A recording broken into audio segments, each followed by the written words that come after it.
Good evening students, welcome to study with Preksha 5483। आज हम आपके लिए लाए हैं कक्षा 8 सामाजिक विज्ञान कार्य पुस्तिका अध्याय 6 18वीं सदी का भारत। क्रियाकलाप 1।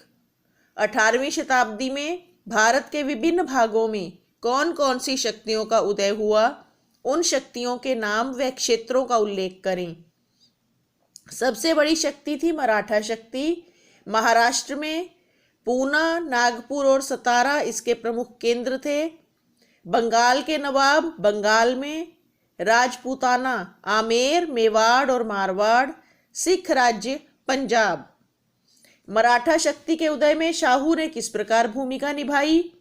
शाहू जी महान मराठा शासक शिवाजी महाराज के पोते थे। उन्होंने 1707 ईस्वी में सतारा पर अधिकार कर अपना राज्याभिषेक करवाया। बालाजी विश्वनाथ को पेशवा नियुक्त किया। शाहू जी के शासनकाल में मराठा प्रभुत्व महाराष्ट्र से बाहर निकलकर उत्तर भारत तक फैल गया। पानीपत के तीसरे युद्ध पर नोट लिखें। पानीपत का तीसरा युद्ध 1761 ईस्वी में अफगान आक्रमणकारी अहमद शाह अब्दाली व मराठों के बीच हुआ। मराठे उत्तर भारत में अपना साम्राज्य स्थापित करना चाहते थे, परंतु इस युद्ध में उनकी बुरी तरह से पराजय हुई। उनके 2 सेना नायक मारे गए और असंख्य युवा मराठा सैनिक शहीद हो गए।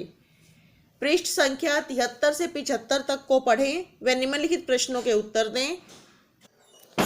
18वीं शताब्दी में किन किन राजपूत शासकों का उदय हुआ, उनके नाम व शासकों के नाम लिखो। आमेर में सवाई जय सिंह, मारवाड़ में राजा अजीत सिंह और बूंदी में राव सुरजनहाड़ा के वंशज बुद्ध सिंह। 18वीं सदी में सिख राज्य के उदय पर नोट लिखें। गुरु गोबिंद सिंह की मृत्यु के बाद सिखों का नेतृत्व बंदा बहादुर ने किया। उसने लोहगढ़ को अपनी राजधानी बनाया। फर्रुख सिंह ने बंदा बहादुर को मरवा डाला। बाद में महाराजा रणजीत सिंह ने सिख राज्य कायम किया। 18वीं सदी में हैदराबाद के स्वतंत्र राज्य पर नोट लिखें।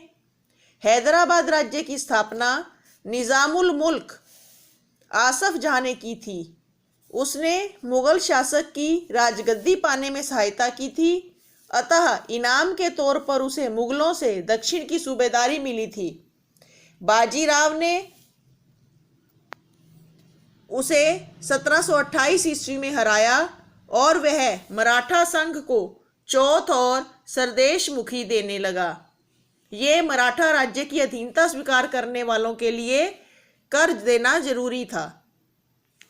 जाट राज्य के उदय पर जानकारी इकट्ठी करके नोट लिखें।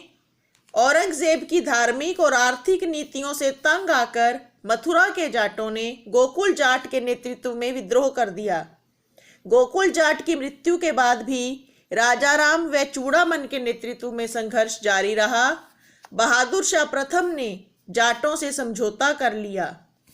18वीं सदी में उदय हुए निम्नलिखित राज्यों पर 3-3 पंक्तियां लिखें। बंगाल 1717 ईस्वी में मुगल शासक ने मुर्शिद कुली खां को बंगाल का सूबेदार नियुक्त किया, परंतु वह स्वतंत्र हो गया। 1740 ईस्वी में अली वर्दी खां बंगाल का सूबेदार बना और उसने यूरोपियन कंपनियों को व्यापार करने का अधिकार दिया। अवध के स्वतंत्र राज्य की स्थापना सआदत खां ने की थी। उसने बुरहान उल मुल्क की उपाधि धारण की। उसने प्रशासन, सेना एवं कृषि में सुधार किया। 1739 ईस्वी में उसकी मृत्यु हो गई। कर्नाटक मुगल साम्राज्य की कमजोरी का लाभ उठाकर कर्नाटक का सूबेदार सादत अली खां स्वतंत्र हो गया, परंतु उसकी मृत्यु के बाद यहाँ भी राजगद्दी के लिए अनवरुद्दीन व चंदा साहब में संघर्ष शुरू हो गया, जिसका लाभ अंग्रेजों को मिला। उन्होंने बारी बारी से दोनों की सहायता की और राजगद्दी पर अपनी बात मानने वाला एक राजा बिठा दिया। 18वीं शताब्दी में भारतीय समाज व अर्थव्यवस्था के मुख्य बिंदु लिखें व चर्चा करें। 18वीं शताब्दी में कृषि आधारित परंपरागत अर्थव्यवस्था थी। गांव आत्मनिर्भर थे, प्राकृतिक संसाधनों की प्रचुरता थी, संयुक्त परिवार प्रणाली थी और समाज में पुरुषों का ही दबदबा था। भारतीय समाज में मध्य वर्ग का उदय हुआ। व्यापारी, मुनीम, महाजन व दलाल आदि। यहाँ उस समय अमीर वर्ग विलासितापूर्ण जीवन व्यतीत करता था, परंतु निर्धन वर्ग का जीवन कष्टमय था। सूती वस्त्र, आभूषण व बर्तन उद्योग उच्च कोटि का था। ऐसे ही और वीडियोस लाते रहेंगे। देखते रहिए स्टडी विद प्रेक्षा 5483। धन्यवाद।